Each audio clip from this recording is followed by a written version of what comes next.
The meeting. So moved. Second. Discussion. Mary, can you open up the voting, please? Still loading. And I'm an aye, Mary, and still loading. It's all loading. Still loading, so I'm an aye. Okay. Aye. They were all ayes. Aye. Okay. Aye. Great. Please stand. Please stand for the pledge. I pledge allegiance to the flag of the United States of America and to the republic for which it stands, one nation, under God, indivisible, with liberty and justice for all.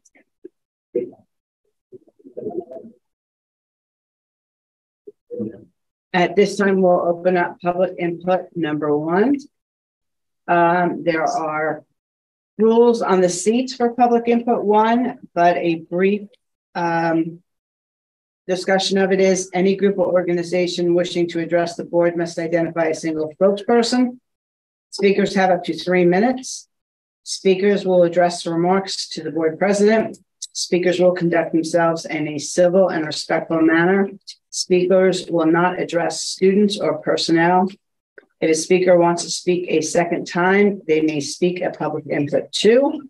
The board president has the right to discontinue public input at any time. So there is also a paper at the podium. Please sign and print your name. Is there anyone in the audience who would like to speak for public input number 1? Okay. Do you have anybody online that would like to speak? Okay. Seeing that, I'm going to move to the president's comments, which is me. I just want to say that the audit committee met this week with our business official to go over and interview 2 firms for our external auditors. We have a motion in the agenda tonight to appoint them. We're going with Cullen and Danowski. It was a unanimous vote. And so I just want to bring everybody up to speed on that when you get to that. Ronnie was there with me if you'd like to add anything. Yeah, I mean, they seem to have the most thorough of the presentations, but they were both great. Yeah, both firms were excellent. Very good. Yeah, we couldn't have gone wrong with either one. Yeah. We chose Cullen and Danowski. They just had a little bit more hours to give to the school. They were on site. They could answer questions easily. And so tonight we'll be appointing Cullen and Danowski as our external auditors. How long have they done that, Bruce? This is 5 years. So we should switch next year. We will, yeah. Yep. And you really couldn't have gone wrong with either one of them. No, I wasn't saying that. Just in terms of I agree. 5, they should switch. They should switch after year 5. Yes, absolutely. They're actually finished year 5 is when you have to go out and you have to re-interview and do RFP. The RFP was done, and now so 2 are going to have, and we'll move from there. So. At that point, I'm going to turn over to the superintendents for a superintendent's report. Yeah, I'm just going to provide a quick summary of the vote that took place on the 16th of May and offer a few comments regarding a path forward. The budget for the district was approved with 74% of the vote. Proposition 2, which was the purchase of the Marsden property, 51.7% of the public voted no, so that proposition did not pass. Proposition number 3, which was the authorizing the use and establishing a technology and security capital reserve fund, 71% voted yes. Proposition number 4, which was the appropriation of funds for the Sag Harbor Historical Museum, was 77% yes. Voter turnout was, I think, at an all-time high, at least during my time here. So big picture, I think it's wonderful that so many people in our community participated and exercised their right to vote. There have been questions lodged towards the superintendent and me about, how is the district going to move forward now that the Marsden property proposition did not pass. And my answer is that we'll continue as a district to monitor and assess our facility needs. We have standing committees that are charged with that, and we'll continue to prioritize those needs and do the best we can to meet our students' needs, but while being responsible fiscally to the community. Don't really have much more to say beyond that. Anybody want to add anything? I just want to congratulate Alex, Sandy, and Dan Marzilli for being voted in as board members. These two re-voted in, and Dan, for the first time, I know that they were unopposed, but it was also the highest voter turnout for them as well. So must feel pretty good to get over 1,500 votes each of you. So that's pretty awesome. I think you said the attorney said it was a record, right? Yes. Yes. So yeah. So and great job to Jennifer and everybody that was involved.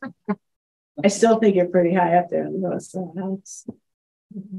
again, thank you to the community. I had mentioned to the press that Sag Harbor community has a long history of supporting the schools. And although this specific Proposition 2 did not pass, I anticipate that support will continue. And we look forward to, working with the community on a positive path forward with all the other things related to the responsibility we have of educating the students under our charge. So thank you. Thank you. Next, we're going to move to the principal's report. Mr. Malone.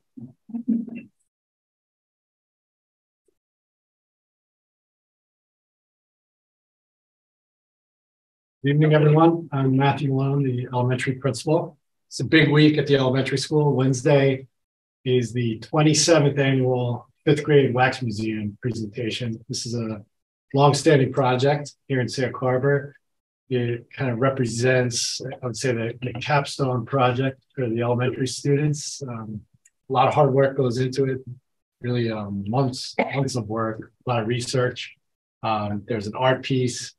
The students put together a PowerPoint type presentation, which is shared with our guests. And then the 5th graders themselves dress in the figure that they studied, a person from either history or present day that's made significant contributions to society. And then on Wednesday, we invite family, friends, members of the community to come. The museum, we kind of learned something during the COVID challenges that holding the museum outside on our elementary track was really a great way to present things to the community. So Wednesday, we invite you to come. There's a viewing at 9:30, 11:15, and then in the afternoon at 1:45. And guests can walk around the grounds of the elementary school, see the fabulous 5th graders in their Wax Museum costumes and enjoy those presentations. So we're looking forward to that. Really a lot of busy weeks ahead. Next week, all of our young musicians, they'll be preparing for their spring concert, which is Thursday, June 1st at 6:30. And again, that's kind of capping off a year of a lot of great involvement in our band, orchestra, guitar group, our choruses. We're really looking forward to that. And we'll be moving into all the fun events as we close the school year out. And lastly, I would like to mention there are still some space available for families that would like to enroll their children in our summer academy program. It's our summer school of sorts. It's open to all students who are entering grades 1 up through grade 6. It runs for 4 weeks, beginning July 10th, Monday through Thursday in the mornings. It's a great opportunity for children to, stay connected to school during the summer. It's offered free of charge. We actually offer transportation as well. And the children work closely with the teachers with a focus on the language arts, reading and writing, as well as mathematics. But of course, we work some fun into it. They spend time outside, get some good exercise, work in our garden, and take some field trips. So there's some good enrichment included. So we're just encouraging families, if they can, to take advantage of that great opportunity. Great. Thank you, Mr. Wall. You're welcome. Any questions? No. Ms. Carriero. I'm excited for the wax. So good evening, everyone. As Mr. Malone said, this is our busy event season where we get to celebrate all of our children's work. Our high school students are very excited because last Friday ended the AP and IB, or International Baccalaureate, final assessment testing, so they can breathe. Our seniors are very excited to finally finish their assessments. This week and the next 2 weeks are busy. We have a surprise Whaler Day. This day is a tradition in Pearson. It is when all of the grades compete against each other in fun, different academic / sports / cooking / arts activities. It's a very fun, exciting day to bring camaraderie and community to our high school students. But it's always a surprise because we love high school students, but sometimes they don't always make the best choices. Our middle school Whaler Week will be next week. Miss Van Duzer, our new middle school assistant principal, is running it, and each day is a spirit day, as well as each day during academic support will be an event for our kids to participate in. This coming Wednesday, Patricia McCormick, who wrote I Am Malala, is actually visiting in-house our students in grade 7 who read the book. So we're really excited about that opportunity and excited she has a summer house here so she's able to come in. And then prom is on Thursday. We're excited for our juniors and seniors to participate in that evening. If you would like to see our students glowing in their gorgeous formal attire, at 4:45, our PTSA, our wonderful PTSA, is hosting the pre-prom red carpet. And then next week, June 1st, the New York State U.S. History Regents is happening. So this seems like it might be an early time for a Regents assessment. And if you don't know what Regents assessments are, New York State has a bunch of them that are their final assessments for different coursework. Then they need a certain number to graduate for our high school students. Because of the change in the new learning standards, they have it earlier so that the state can review the assessment and see where the curve will be. So we are prepared. Our students will do great, but they do have another assessment coming up soon. And where is the pre-prom red carpet event? Right on Pearson Hill. I love that. I'll be there. Thank you. Okay. Any questions for Ms. Marios? Okay. We're going to now move to our agenda items. Agenda item 7.2, we're going to pull from tonight's agenda. Just a couple of I's that need to be dotted and T's that need to be crossed. So may I have a motion for agenda items 8.1 through 10.5, please? Second. Discussion. Okay, Mary, could you open the voting, please? Open.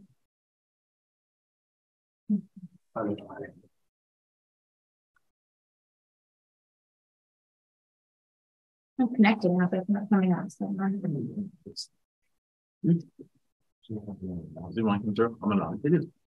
I think they're right now. okay. Bandana. Okay, that's unanimous. Great. We're going to move on to committee reports. I gave the audit committee because I want everybody to know before we voted on the external auditors. So the next would be the Wall of Honor Committee, which would be Mr. Charda.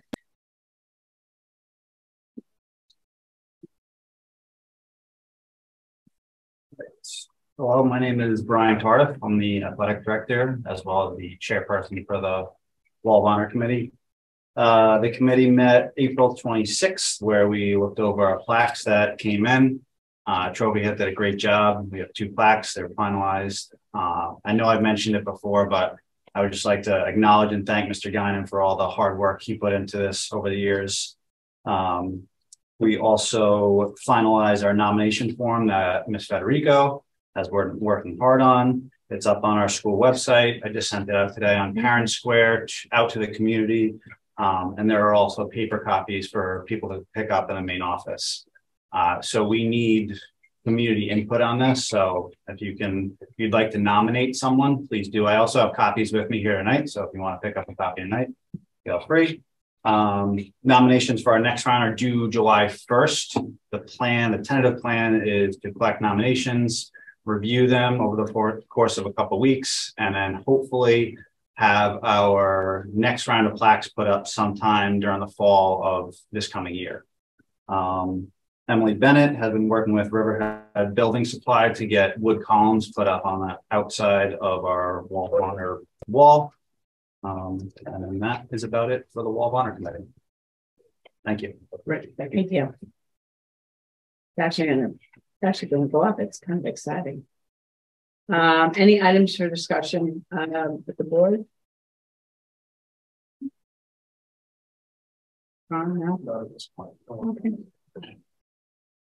Okay. Public input number 2. Same rules for public input 1, but public input number 2. If there's anyone that would like to go up and speak, please do so at the podium. Is there anyone online?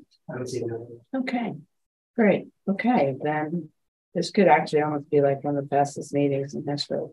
Can I have a motion to convene into executive session to discuss contracts? Second. Discussion? All in favor? After we come out of executive session, there will be no action taken, only to convene out of regular session.